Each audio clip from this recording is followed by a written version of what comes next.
నేను చేసే నిత్య పూజా విధానాన్ని ఇక్కడ చూడండి. నేను ఎన్నో రోజులుగా, ఎన్నో సంవత్సరాలుగా చేస్తున్నాను. సుమారు 2 సంవత్సరాలుగా ఇదే నేను ఫాలో అవుతూ ఉన్నాను.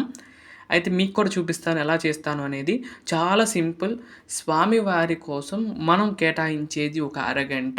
ఆ అరగంట కూడా మనం ఏకాగ్రతతో చేస్తే ఆ ఫలితం చాలా వస్తుంది. ముందుగా పూలన్నీ కూడా కోసుకొస్తాను. కుదిరితే మార్నింగ్ కోస్తాను. లేదంటే కూడా ముందు రోజే కోసేస్తాను. అంటే కొంచెం ఎర్లీగా చేసుకోవాలి. 5 గాని, 6 గాని అలా చేసుకోవాలంటే గనక ముందు రోజే కోసేస్తాను. కొంచెం లేట్ అయిద్ది అనుకున్న రోజు కొంచెం మార్నింగ్ అయితే కోస్తూ ఉంటాను. అయితే ఈరోజు మీకు చూస్తున్నారు మందార పూలైతే చాలా వస్తున్నాయండి. ఆ మందార పూలతోనే నిత్యం గూడా అర్చన అనేది చేస్తూ ఉన్నాను. అలాగే సన్నజాజి పూలుంటాయి. ఇవి రెండే నేను నిత్య పూజలో వాడతానండి పూలు. చూడండి ఇవి ఇన్ని వస్తాయి. అయితే ఈ మధ్య అంటే ఒక్కొక్క రోజు 10 వస్తాయి. ఒక రోజు 2 వస్తాయి. ఒక రోజు 3 వస్తాయి. అవి దాని టైం బట్టి వస్తాయి. అలాగే ఇంకోటేంటంటే గనక పూలు ఎప్పుడెప్పుడు రావు అంటే గనక మనం ఎప్పుడైతే విశేషమైన పూజ చేసుకుందాం అనుకుంటామో, హనుమాన్ జయంతి ఉందండి మొన్న. హనుమాన్ జయంతి రోజు ఒక 5 పూలు పూసినాయి అంతే. ఆ ముందు రోజు మాత్రం 11 పూలు పూసినాయి. ఆ తర్వాత మళ్ళీ 12 పూలు పూసినాయి. అంతేగాని ఆ హనుమాన్ జయంతి రోజు ఒక 5 పూసినాయి. ఆ 5 స్వామివారికి పెట్టడం జరిగింది. ముందుగా వచ్చి దీపారాధనలో కుందుల్లో ఒత్తేసుకొని నూనె అన్నీ వేసుకుంటాను. ముందు నూనె పోసి తర్వాత ఒత్తి వేయాలి. అలా వేసిన తర్వాత ఈలోపు నానుతూ ఉంటుంది కాబట్టి అలా పెట్టి ఇక్కడ కింద ఉన్నారు చూడండి మనకు ఈ 4 మూర్తులను ఇక్కడ వేంచేపు చేసుకుని ఇక్కడ స్నపన తిరుమంజన కార్యక్రమం అయితే చేసుకుంటాను ఇక్కడ. నిత్య పూజలో భాగంగా మహాదేవునికి అభిషేకము, మహాదేవునికి అభిషేకం తర్వాత వినాయకుడికి అభిషేకము, దుర్గామాతకు అలాగే భోగ శ్రీనివాస స్వామివారికి ఇక్కడ హరిహరులకు ఏకకాలంలో అభిషేకం అనేది జరుగుతున్నది. చాలా విశేషకరమైన అభిషేకము. ఇది ఒక్కసారి దర్శనం చేసుకోవాల్సిందే. అలాంటి అభిషేకాన్ని ఇక్కడ మీరు చూస్తూ ఉన్నారు. ఇక్కడ వినాయకుడికి అభిషేకం జరిగిన తర్వాత ఆ తర్వాత స్వామివారికి అలాగే మల్లేశ్వర స్వామివారికి, దుర్గా అమ్మవారికి, శ్రీచక్రానికి వీళ్ళందరికీ కూడా 5 మూర్తులకు ఇక్కడ అభిషేకం జరుగుతుంది. శ్రీచక్రంతో కలిపి 5గురు. ఈ 5గురికి నిత్యం అభిషేకం చేస్తాను. ఏదైనా ఊరు వెళ్ళినప్పుడు లేదంటే ఎక్కడైనా వెళ్ళినప్పుడు మాత్రం నీళ్ళు అభిషేకం అనేది సాయంత్రం కుదిరితే సాయంత్రమే చేస్తాను. లేదు అంటే కనుక మార్నింగ్ అయితే చేసేటట్లే చూస్తాను. అంటే వెళ్ళే టైం అయినా ఒక అరగంట ముందు లేసి అభిషేకం అన్న కంపల్సరీ చేసుకోవాలన్నట్లుగా అభిషేకం అనేది చేసుకుంటా ఉంటాను. అభిషేకం కూడా చాలా బాగా జరుగుతుంది. అభిషేకం అంతా కూడా ఇక్కడ మీరు చూస్తున్నారు. అలా అభిషేకం చూస్తుంటే చేస్తూ ఉంటే చాలా అద్భుతంగా అనిపిస్తుంది. ఆ రోజు మనం ఎలా అయితే అభిషేకం చేస్తామో మన మైండ్ కూడా చాలా ప్రశాంతంగా ఉంటుంది.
ఈ విధంగా అభిషేకం అయితే చేసుకుంటాము. అభిషేకం అంతా కూడా అయిపోయిన తర్వాత కుంకుమ ధారణ అలాగే ఇవన్నీ కూడా జరుగుతాయి. మీరు వీడియోని ఎక్కడ కూడా స్కిప్ చేయకుండా చూడవలసిందిగా కోరుకుంటున్నాను. అభిషేకము అలంకారం ఇవంతా కూడా అయిపోయిన తర్వాత నేను ఇప్పుడైతే ఒక 6 నెలల నుండి మాత్రం నేను ఈ కట్కమాల స్తోత్రాన్ని చదువుతూ ఉన్నాను. ప్రతిరోజు ఉదయం ఆ పఠనం చేసిన తర్వాతే తర్వాత హారతి, తర్వాత నివేదన ఇవన్నీ కూడా ఉంటాయి. ఈ విధంగా నేను నిత్య పూజలో చేసుకునే ఈ కార్యక్రమాలండి. స్వామి అమ్మవార్లు ఇచ్చిన ఆశీస్సులతోనే ఇవన్నీ కూడా చేసుకోవడం జరుగుతుంది. ఈ విధంగా మొత్తం అన్ని పక్కకు తీసి అక్కడ ఒక పక్కన పెట్టుకుంటాను. అక్కడ పెట్టుకున్న ప్లేట్‌లో వాటిని చక్కగా తుడిచి, కుంకుమ, చందనం గూడా అలంకరించడం జరుగుతుంది. అలాగే ఇక్కడ ప్లాట్‌ఫార్మ్ ఏదైతే ఉందో, ఆ ప్లాట్‌ఫార్మ్ మీద వాటర్ ఉంటాయండి. అంటే నేను స్ట్రెయిట్‌గా పెట్టించాను. కొంచెం వాలుగా పెట్టించుంటే వాటర్ కిందకొచ్చాయేమో. నేను స్ట్రెయిట్‌గా పెట్టించేసరికి ఆ నీళ్లు అక్కడ ఉంటాయి. కొంచెం ఒకసారి క్లీన్ చేసేసి అక్కడ ఉండే ప్రాంతాన్ని ఒక నెట్టేది ఉంటుంది చూడండి వాటర్‌ది చిన్నదుంటుంది. అది సెపరేట్‌గా దేవుడి కోసమే ఉంటుంది. అలా పెట్టేసి నెట్టేస్తాను. నెట్టేస్తే వాటర్ అన్నీ పోస్తాయి. ఇదివరకేంటంటే గుడ్డ పెట్టి తుడిచేవాడిని. అది కంటే ఇది బెస్ట్‌గా అన్నట్లు. ఇది ఒక్కసారి ఇట్లా అనంగానే మొత్తం ఒక్క చుక్క వాటర్ ఉండట్లేదండి. పొడిగా అయిపోతుంది. నాకు ఇదే బెస్ట్ అనిపించింది. సరే ఇదే వాడదాం అన్నట్లు ఆ రోజు నుండి వాడుతున్నాను. ఫస్ట్‌గా వినాయకుడికి కుంకుమ బొట్లన్నీ కూడా పెట్టిన తర్వాత శ్రీచక్రము.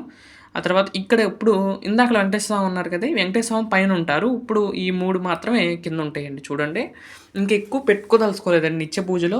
మనం ఏకాగ్రతగా ఉండాలంటే గనక ఇన్ని అవసరం లేదు. మూలమూర్తి వెంకటేశ్వర స్వామి ఉన్నారు. ఆయన్ని చూస్తూ పూజ చేసేసుకుంటాను.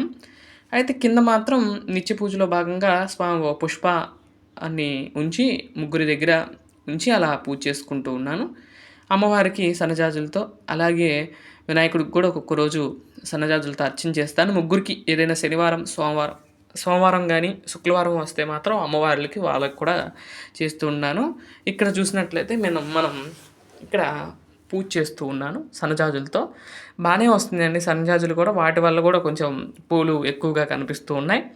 అలా చేసుకుంటాము. మూలమూర్తి వెంకటేశ్వర స్వామికేమో ఇవేమో ఇక్కడికి సమర్పించా కదండీ! నిన్న జరిగిందిది.